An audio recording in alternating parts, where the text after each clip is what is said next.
जिसको समझ लिया तो काम बन गया। तो कठोपनिषद में एक कथा आती परवाइल्य स्वामी की। वो नॉर्थ के एक स्वामी थे जो साउथ पहुंच गया, तो साउथ का उनको एक ही शब्द आता था, परवाइल्य। तो परवाइल्य का मतलब होता है कोई बात नहीं, नॉर्मल। अब उनको उसका मतलब भी पता था कि नहीं पता था, बस एक ही शब्द ही आता था। ओके, मीनिंग उसका था कोई बात नहीं। मीनिंग था कोई बात नहीं, परवाइल्य। अब वो भाई साहब हर जगह जाते थे, खड़े हो गए, परवाइल्य परवाइल्य करते थे। लोग अपना भिक्षा पात्र में भिक्षा डाल देते थे। लोग पूछें, साहब कहीं से कहाँ से आए हैं? परवाइल्य। कहाँ रहते हैं? परवाइल्य। कहाँ रहेंगे? परवाइल्य। पूजा करेंगे? परवाइल्य। भोजन करेंगे? परवाइल्य। उनको कुछ आता ही नहीं था और साउथ का कोई वर्ड ही नहीं आता था। तो वो गांव के बाहर एक पेड़ के नीचे अपना रहते थे। जब उन्हें भोजन या कुछ ऐसा चाहिए होता था तो भिक्षा मांगने आते थे, फिर वहीं रहते थे। कोई भी आए, धीरे धीरे लोगों को लगा भाई ये संत हैं, कुछ बोलते हैं नहीं, परवाइल्य बोलते हैं। उनका नाम परवाइल्य स्वामी पड़ गया। मेरा फैसला करा दो, ऐसा कर दो, वैसा कर दो, परवाइल्य स्वामी, आज मैं केस जीत जाऊंगा। परवाइल्य।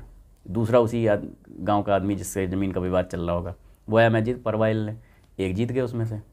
बोले अब मैं परवाइल्य स्वामी के लिए एक यहाँ पर बहुत बढ़िया सी झोपड़ी बनवा दूंगा जिसमें परवाइल्य स्वामी रहेंगे।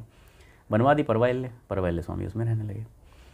अब उसी गांव की एक लड़की का एक लड़के से प्रेम प्रसंग चल रहा था, और वही दोनों घर जो ये केस में लड़ रहे थे, दुश्मन दोनों, एक हार गया एक जीत गए। तो बिना विवाह के वो लड़की जो है उस लड़के से प्रेग्नेंट हो जाती है। अब ये खबर जैसे ही उसके घर में पता चलती है, मारना पीटना शुरू हो जाते हैं वो उसको। उस लड़के से जो भी वो बात करती होगी या जो भी हिम्मत नहीं जुटा पाए, ने कहा कि भाई कौन है इसके लिए जिम्मेदार? तो उसने बोल दिया परवाइल्य स्वामी। और ये उन्हीं की बेटी है जिन्होंने झोपड़ी बनवाई है परवाइल्य स्वामी के लिए। ये सब पहुंच जाते हैं परवाइल्य स्वामी को मारने के लिए, और खूब मारते हैं, पकड़ के मारना पीटना। गांव के बाकी दूसरे लोग आते हैं, बचाते हैं, कहते हैं भाई कुछ भी हो लेकिन स्वामी हम ऐसे मार नहीं सकते। तो उन्होंने कहा कि अब इसका क्या उपाय है? बोले भाई ऐसा है, ये परवाइल्य स्वामी और इसने किया है, अब इसका दंड यही है कि तुम अपनी बेटी परवाइल्य स्वामी को ही दे दो। उस समय की ऐसी व्यवस्था चलती थी। परवाइल्य स्वामी नहीं, शादी नहीं करेगी, इसको निकाल दो घर से, जाके परवाइल्य स्वामी के यहाँ रहे। वो आई परवाइल्य स्वामी की, अपना सेवा करने लगी, खाना पीना बना के देना, सब कुछ। परवाइल्य स्वामी को कोई मतलब नहीं, फिर भी वो परवाइल्य स्वामी लगे पड़े हैं। कुछ दिन के बाद उस लड़के ने हिम्मत जुटा ली और उसने उस लड़की से आके कहा कि हम बता देते हैं। उसने कहा जब मैंने उस समय तुमसे कहा था तो तुम कर नहीं पाए और मुझे परवाइल्य स्वामी का नाम लेना पड़ा। अब ये जो हमने कर दिया इसका क्या भोग होगा? उसने कहा जो भी होगा हम गलती अभी सुधारेंगे। गए दोनों, उन्होंने बताया कि ये तो हमने गलती करी है। अब भाई साहब सब जुटे, उन्होंने कहा यार ये मतलब तुम लोगों ने जो किया सो किया, हम लोगों से अपराध करवा दिया, मतलब परवाइल्य स्वामी को तो ज़बरदस्ती हमने मारा पीटा जाके। तो अब यहाँ पे बात ये आती है कि इनका तो जो कर्म था सो इन्होंने किया, हुआ, वो सारी चीज़ें हुई, तो इसमें लोग यही कहते हैं कि भाई इसमें परवाइल्य स्वामी का क्या दोष था? ने कहा कुछ ना कुछ रह गया होगा कहीं का, जो इसी तरह से निकलना होगा कि जहाँ पे आप बोल भी ना पाओ, तड़पते रहो और ऐसा आक्षेप लगे, पूरा जीवन भर नहीं लगा, कुछ लिमिटेड टाइम के लिए लगा, पर ऐसा आक्षेप लगा जो कि आप एक स्वामी हो और आपके ऊपर इस तरीके का आरोप लग रहा है। और क्योंकि आप कोई शब्द जानते नहीं, आप मौन ही रहते हो, आप परवाइल्य परवाइल्य कर रहे हो। वो लड़की ने जो भी चाहे कह दिया, उसे समझ में आ रहा था कि भाई यही एक हैं जो बोलेंगे ही नहीं, पलट के लगा दिया। बेसिकली आप देखिए कि उनके ऊपर व्यभिचार का आरोप लग गया, यानी कि किसी जन्म में काफ़ी बड़ा सा हो रहा होगा, कुछ तो ऐसा रहा होगा। नहीं, वो जरूरी नहीं है कि ऐसा ही कुछ किया हो। मानसिक वेदना जिससे इस तरह की पहुंचे, जिसमें कोई दूसरा आदमी बिना बोले छटपटा के रह गया हो, किसी को ऐसी मानसिक वेदना दी होगी जहां पे वो सब कुछ जान रहा है, कह नहीं पा रहा है। यहां पे आप भी सब कुछ जान रहे हैं, भी मैंने तो किया नहीं है, कह नहीं पा रहे। कर्म गति टारे ना ही टरे, ऐसी विकट गति होती है। कुछ भी करने से पहले ये सोचना ज़रूरी है, और अगर आपके अंदर ये दृष्टि डेवलप हो गई तो अपने भाग्य विधाता आप स्वयं ही हैं। तो क्या अपने भाग्य विधाता आप हैं ही स्वयं, डेवलप हो या ना हो, आप जो कुछ कर रहे हैं वो लिखा जा रहा है, उसके अकॉर्डिंग सृष्टि की रचना हो रही है, आपकी सृष्टि की रचना हो रही है आपके लिए। अफ्रीका में एक वेंसिस नाम का 10 फुट ऊंचा झाड़ होता है। उसमें क्या होता है, उसकी डालियों से सूत जैसे अंकुर फूटते रहते हैं, ये बढ़ते रहते हैं और इधर उधर हवा में झूलते रहते हैं जब तक कि कोई दूसरा अंकुर इससे मिल ना जाए या आपस में गुंथ ना जाए। तो गुंथ के वो अपनी एक रस्सी सी बना लेते हैं। अब जब तक एक अंकुर की दूसरे से भेंट नहीं होगी तब तक वो बढ़ता ही रहेगा, चाहे कितना, उसकी कोई लिमिट नहीं है, तब तक वो बढ़ता ही रहेगा। कभी ना कभी तो मिलेगा ही। तो कोई सूत 4-6 अंगुल पे जाके ही किसी दूसरे से मिलके उसने रस्सी बना ली, कोई 4 फुट लंबा हो गया तब कहीं जाके वो दूसरे से मिल पाया। यही हालत कर्मफल की है। शारीरिक दंड एकांगी होते हैं, विष खाते ही तुरंत मृत्यु हो जाएगी, लेकिन मानसिक दंड अपवाद हैं। जैसे क्रूरता से प्रेरित होकर किसी की हत्या की गई, वो यदि वहीं प्रकट हो गई तो क्या होगा, राजदंड मिल जाएगा। जो भी राजदंड मतलब न्यायिक प्रणाली से जैसे भी दंड मिल जाएगा। लेकिन अगर किसी तरह हत्यारे ने अपना कार्य छिपा लिया और इस जन्म में पूरे में दंड मिला ही नहीं, तो उसका अंतःकरण पाप दंड जब तक दे नहीं लेगा तब तक वो वेंसिस पेड़ के अंकुर की तरह बढ़ता रहेगा। और जितना बढ़ता रहेगा, वो अंकुर फोड़ दिया उसने, अंतःकरण ने क्या किया कि वो अंकुर फिर वहाँ से फोड़ दिया। अब वो तब तक बढ़ता रहेगा जब तक उसे दूसरा मिल के वो रस्सी बना ना ले, जब तक उसको वो आत्मा चेतना मिल ना जाए कि वो अल्पायु का संयोग बने और वो ऐसा शोक दे। मतलब एग्जाम्पल की बात बता रहा हूँ, हर केस में यही नहीं होगा। ये है कि पहले तो मतलब इस जन्म में चलो वो नहीं दे पाया, मृत्यु के बाद उसने नर्क की जो भी यातना देनी थी उसके चक्कर में वो तो दिया ही, और उसके बाद अगर तुरंत जन्म मिला और उसमें भोगा दिया तो भी सही है, अगर नहीं हुआ तो एक आध और जो उसमें वो किया। और जब तक उसका नहीं दिया तब तक वो जो आपको यातना मिलती रही उसके लिए, वो सारा कुछ आपके वो मूल पे सूद की तरह चढ़ रहा है। बिल्कुल, मूल पे जो सूद चढ़ा हुआ है, ब्याज चढ़ा हुआ, वो ब्याज है, वो बढ़ता जा रहा है। इसीलिए मैंने कहा ना कि योगी और साधक कभी ये नहीं कहते कि भगवान मुझसे कोई गलती हो गई है तो उसे क्षमा कर देना। वो कहते हैं भगवान अगर मुझसे कोई गलती हो गई है तो उसका दंड जल्दी से जल्दी दे देना, क्योंकि जितना जल्दी मिलेगा उतना उसकी इंटेंसिटी कम होगी और जितना टाइम बढ़ता चला जाएगा उस पर ब्याज चढ़ता चला जाएगा। तो ये अब जैसे ये अंकुर फूटा तो हिंसा के लिए घृणा कराने से, हिंसा से जो दुख मिलता है, अब ये आत्मा इसकी तलाश में रहेगी, चेतना तलाश में रहेगी कि इसका अनुभव कराऊं, उसको फील कराना ना भाई। वो आदमी जो करता चला जा रहा है उसे फील ही नहीं हो रहा, वो तो मारता चला जा रहा है, उसको उस दुख की फीलिंग हो ही नहीं ना, उसे वो दुख फील कराना है। उसको मार भी दिया जाए तब भी उसको वो दुख फील नहीं होगा।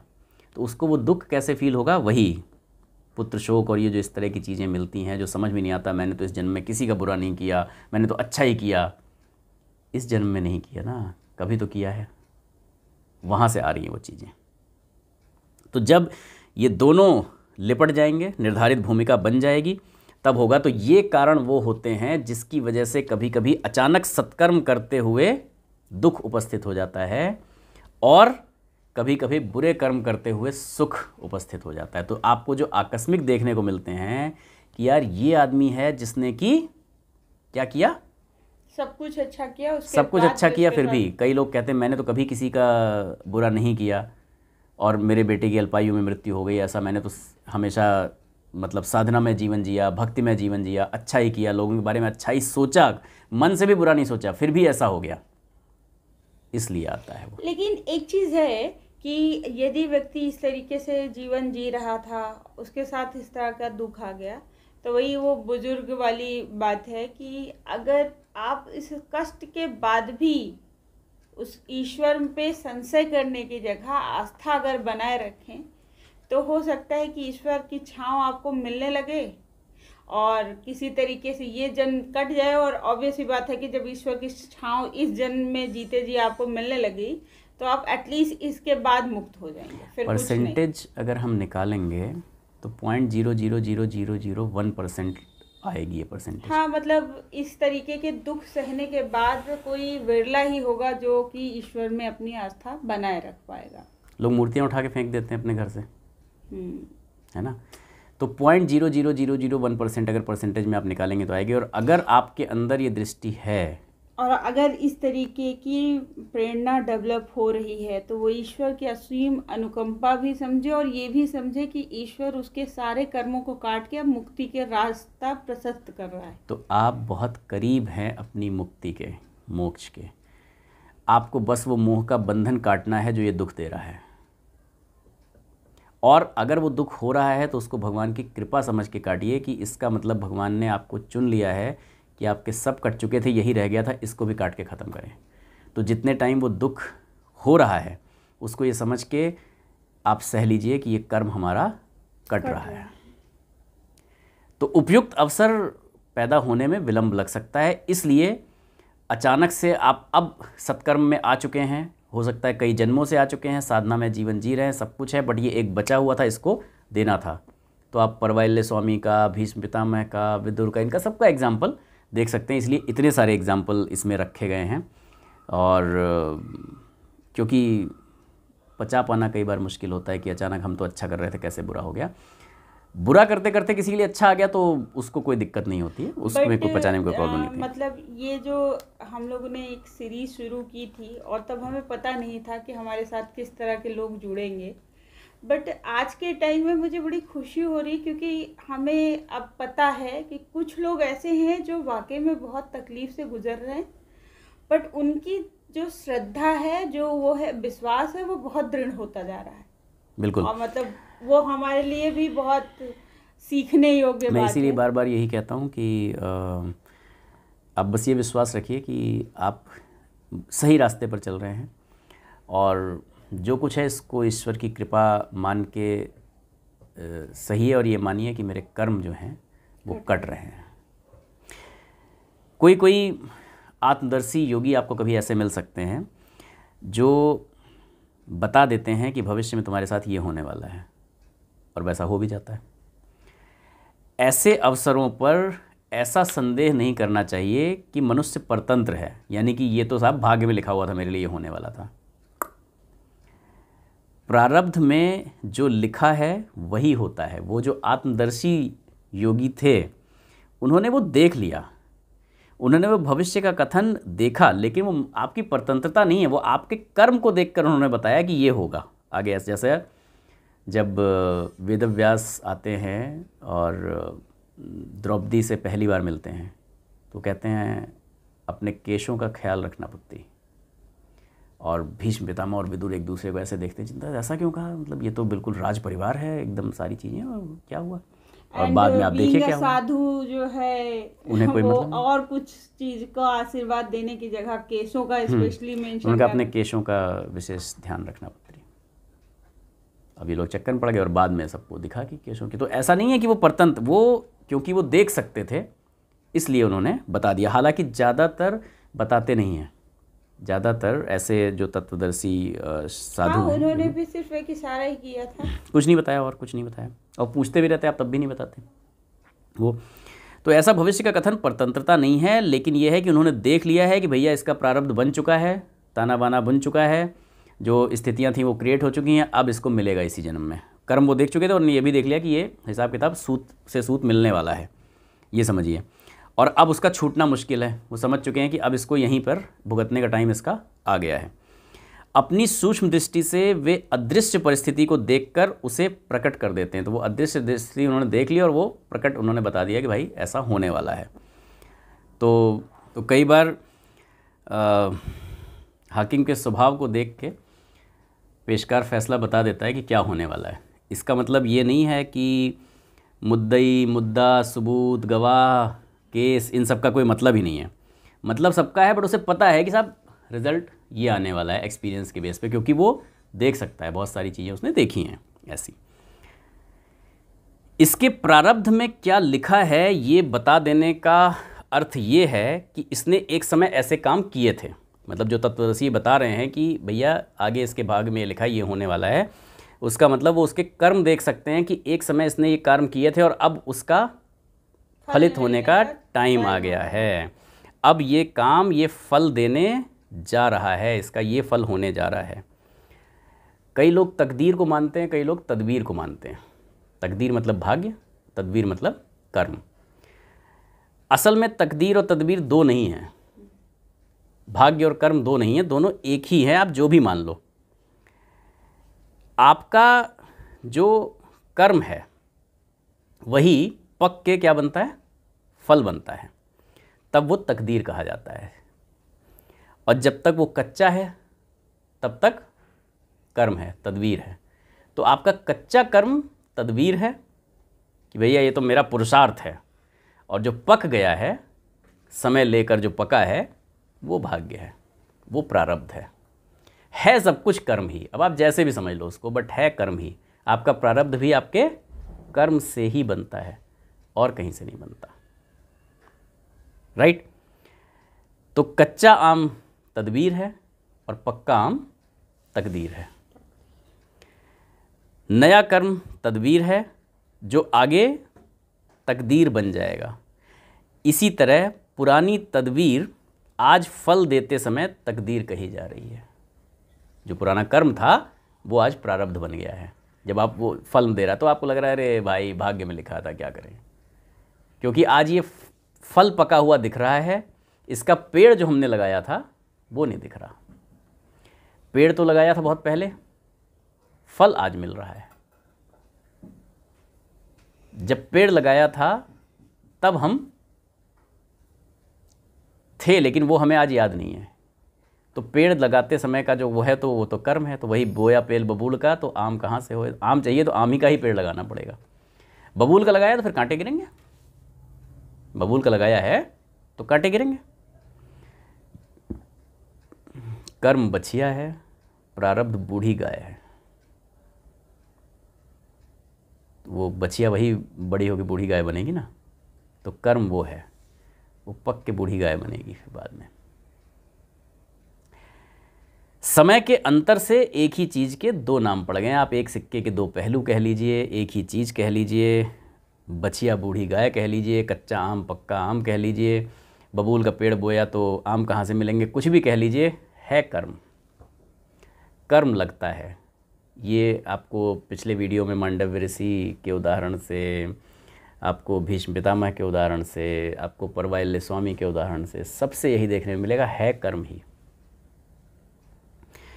अब मुझे लगता है कि अब तक साधक समझ गए होंगे कि मानसिक पापों का फल किस तरह से मिलता है और कई बार उसमें विलंब हो जाने का क्या कारण है। जो अकस्मात अच्छा करते करते अचानक से दुख मिल जाता है, सत्कर्म करते करते वो हो जाता है, क्योंकि दैनिक आपत्तियां क्रम पूर्वक व्यवस्था के साथ आती है। उसका जिस प्रकार का मिलना है उसकी पूरा अरेंजमेंट बनना चाहिए, तब होगा वो, वरना नहीं हो पाएगा।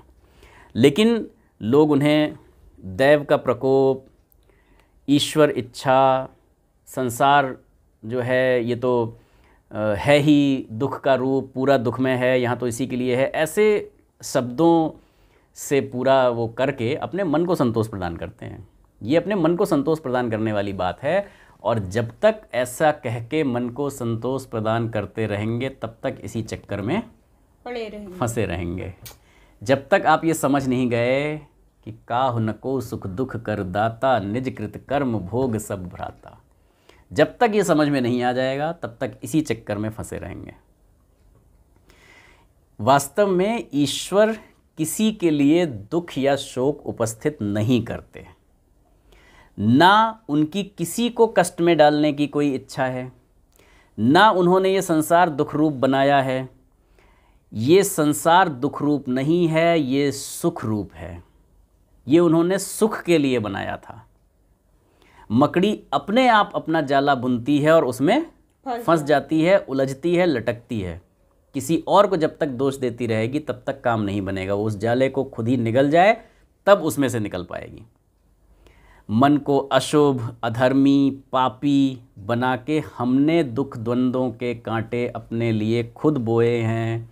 बबूल के को पेड़ हमने गाड़े हैं, कांटे हमने उगाए हैं। वही हमारे ऊपर गिर रहे हैं, दोष हम दूसरे को दे रहे हैं, क्योंकि जब हम बबूल का पेड़ लगा रहे थे आज हमें वो ज्ञात नहीं है कि हमने लगाया है ये, बस ये समस्या है खाली।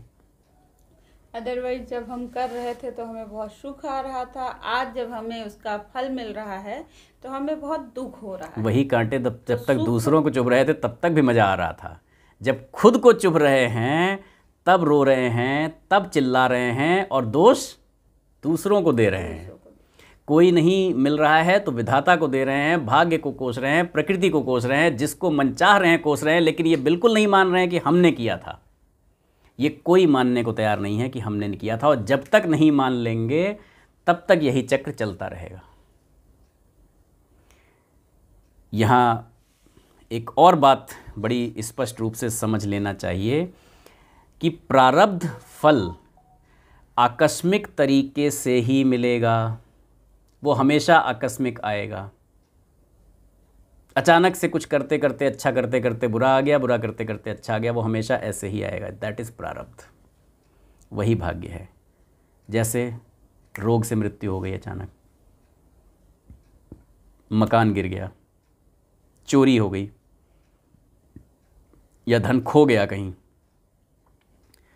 अचानक चलते चलते गिर पड़े, चोट लग गई, या अंग भंग हो गया, इस तरह का आकस्मिक आएगा प्रारब्ध। दूसरे व्यक्तियों द्वारा जो जानबूझ के कर दिया गया है वो प्रारब्ध नहीं है, वो तो फिर उसका कर्म बन रहा है। तो प्रारब्ध अंतः चेतना कभी ऐसा नहीं करवाती कि कोई दूसरा आपको आके मारेगा। वो इस तरीके से होगा कि या तो रोग से मृत्यु हो गई, पुत्र शोक हो गया, मकान गिर गया, धन खो गया, चोरी हो गई, धन खो गया, गिर पड़े, अंग भंग हो गया, चोट लग गई, ऐसा होगा। दूसरे का उसमें रोल नहीं होगा, क्योंकि दूसरे व्यक्ति द्वारा जो ऐसा कर दिया जाएगा उसमें दो बुराइयां हैं, अगर ऐसी व्यवस्था प्रकृति बनाती तो। एक तो अपकार करने वाले व्यक्ति के लिए क्षोभ उत्पन्न होगा, जिसने आपके साथ कर दिया, अब फिर दोबारा तो नया कर्म बनने लग जाएगा। फिर जब उसके लिए आपके अंदर क्षोभ उत्पन्न होगा, कोसेंगे आप उसको, तो उससे दूसरे दुर्गुण और बढ़ेंगे फिर। ओके, मीन्स कि यदि किसी कोई व्यक्ति किसी ने आपको आके नुकसान किया, पहुंचाया है, तो वो प्रारब्ध नहीं है, उसका कर्म है, ये आपका प्रारब्ध नहीं। भले उसकी वजह से आपको दुख हो रही, तकलीफ हो रही, सब कुछ है, बट वो अपना कर्म लिख रहा है, आपके साथ वो लेनदारी में आ गया। जो नहीं, वो आपके साथ आया कि नहीं आया उससे नहीं मतलब, वो आपके साथ आया कि नहीं आया वो इस पर डिपेंड करता है कि आप उसको कोस रहे हैं कि नहीं कोस रहे हैं। लेकिन यहाँ ये समझ लेना जरूरी है कि ये आपके ऊपर आएगा, किसी दूसरे द्वारा नहीं आएगा। दूसरा जो कर दे रहा है, क्योंकि अगर दूसरे से करवाया जाएगा तो आप उसको कोसेंगे, दुर्गुण बढ़ेंगे, आपके मन की उद्विग्नता, परेशानी, चंचलता, क्षोभ, शोक और बढ़ जाएगा,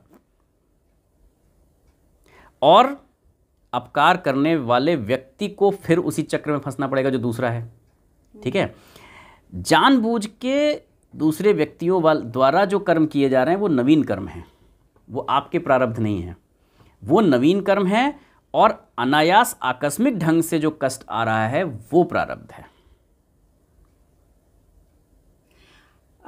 यहाँ हम ये भी देख सकते हैं कि जो कोविड हुआ, देखिए कितने लोगों के साथ कितना वो हो गया, तो ये एक तरह की महामारी थी। और अगर हम समझना चाहें तो देखिए हमारे आसपास समाज में वाकई में आज के टाइम में इतना ज़्यादा वो फैल गया है पाप और अनाचार, कि शायद उस चीज़ को बैलेंस करने के लिए इस तरह की चीज़ें हो रही।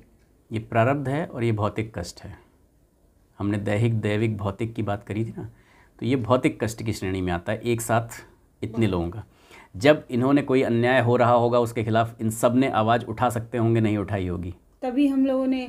और अगर देखा जाए तो मतलब किसी को ज़्यादा नुकसान हुआ है, किसी को कम नुकसान हुआ है, लेकिन नुकसान सबको हुआ है। कोई ये नहीं कह सकता है कि हमें, मतलब हो सकता है 1% 2% ऐसे लोग हों जो कि ये सोचते हों कि उन्हें कोविड से कोई नुकसान नहीं हुआ। अदरवाइज देखा जाए तो किसी को बहुत ज़्यादा, किसी को बहुत ज़्यादा नहीं, थोड़ा बहुत, लेकिन तकलीफ सबको हुई, और सभी ने कुछ ना कुछ नुकसान भी उठाया, कोई मानसिक रूप से, कोई शारीरिक रूप से, कोई इवन इकोनॉमिकल, जिनको ज़्यादा कुछ नहीं हुआ तो इकोनॉमिकल बहुत लॉसेस हुए। तो कष्ट सभी ने झेला। तो मुझे लगता है कि यहाँ ये क्लियर हो गया होगा कि क्या प्रारब्ध है और वो किस तरह से आता है, आकस्मिक क्या है और क्या करने और ना करने से हम हैं तो अपने भाग्य विधाता कुछ ही खुद ही। हमको ये समझ में आ जाए अगर कि हम अपने भाग्य विधाता खुद ही हैं, जिस दिन समझ में आ जाएगा उस दिन हम चुनाव उन कर्मों का करेंगे जिनसे हमारे लिए एक अच्छी सृष्टि का निर्माण हो, अगले समय में, अगले जन्मों में भी हमारे लिए एक अनुकूल वातावरण बने। वो बना लेना हमारे ऊपर है। आज भले कितना भी गलत हो रहा है, हम उसे ये माने कि ये हमारे कर्म कट रहे हैं। अगर दूसरे द्वारा भी कुछ दिया जा रहा है तो भी माने कि हमारे कर्म कट रहे हैं, क्योंकि अगर आपने ये किया कि भाई उसने भोग लिया, आगे वो भोगेगा, तो फिर ये आपकी लेनदारी हो गई। वो लेनदारी भी लेने आना पड़ेगा। फिर आपने कुछ गलत कर दिया है किसी के साथ तो वो देनदारी हो गई। और अपनी लेनदारी छोड़ा, हाँ, अपनी लेनदारी आप माफ़ कर सकते हैं, अपना डेट आप राइट ऑफ कर सकते हैं, दूसरे का नहीं। आपने ले लिया है जो वो देना पड़ेगा, वो तो देना पड़ेगा। वो उसके ऊपर है ना कि वो राइट ऑफ करेगा कि नहीं करेगा। तो खुद कर्ज ना लें, खुद ना चढ़ाएं अपने ऊपर। तो इस पथ पे आगे नहीं बढ़ा है ना कि वो अपना बड़ा दिल दिखाते हुए आपके ऊपर छोड़ दे, माफ़ कर दे। और आपको दिखाना पड़ेगा अगर आप मुक्ति के मार्ग पे जाना चाहते हैं। तो आप जो आकस्मिक दुख, मानसिक संताप सब कुछ झेलते हुए भी आध्यात्मिक पथ पर बने हुए हैं, आप समझिए कि आप भगवान के बहुत कृपा पात्र हैं कि इतने के बाद भी आपके मन से भरोसा नहीं डिगा ईश्वर की सत्ता के प्रति, और आप ये मान रहे हैं कि कुछ होगा। आप अपने मोक्ष और मुक्ति की पथ पर बहुत आगे हैं और आप उस पर बहुत तेज़ी से बढ़ रहे हैं। हाँ, अगर इस तरह का वीडियो आपको पसंद आ रहा है तो ये भी कहीं ना कहीं इस बात का सबूत है। बिल्कुल, वरना ईश्वर कृपा पे हैं। हाँ, मतलब हम सब धीरे धीरे इसी तरह से चलते हुए अपने परम पद की तरफ बढ़ जाएं, प्राप्त कर लें अपना डेस्टिनेशन। यही हमारी सबकी कामना होनी चाहिए। तो आगे हम लोग संचित और प्रारब्ध कर्मों को समझ चुके हैं, आगे समझेंगे क्रियमाण कर्म क्या होते हैं। तब तक बने रहिए हमारे साथ। अगर आप इन वीडियोस को पसंद कर रहे हैं तो हमेशा की तरह आप लाइक करें, अपने लाइक माइंडेड लोगों के साथ शेयर करें, और अगर आपने अब तक सब्सक्राइब नहीं किया है तो सब्सक्राइब कर लें। बहुत सारे वीडियोस में पीछे के वीडियोस की आगे की चर्चा होती रहती है, तो कई बार ये कन्फ्यूजन रहता है कि क्या बातें हो रही हैं। तो आप प्लेलिस्ट में जाकर और सारे वीडियोस देख सकते हैं। पीछे के बहुत सारी चीज़ें, शंका के बादल छट जाते हैं। तो हम लोग एक बार जगत के कल्याण के लिए शुभकामना प्रार्थना करेंगे और बढ़ेंगे आगे की वीडियो की तरफ। ओम स्वस्ति प्रजाभ्यः परिपालयन्तां न्याय्येन मार्गेण महिषः गोब्राह्मणेभ्यः शुभमस्तु नित्यं लोकाः समस्ताः सुखिनो भवन्तु सर्वे भवन्तु सुखिनः सर्वे सन्तु निरामयाः सर्वे भद्राणि पश्यन्तु मा कश्चित् दुःखमाप्नुयात् श्रद्धां मेधां यशः प्रज्ञां विद्यां पुष्टिं श्रियं बलं तेज आयुष्यमारोग्यं देहि मे हव्यवाहन देहि मे हव्यवाहन। प्रणाम।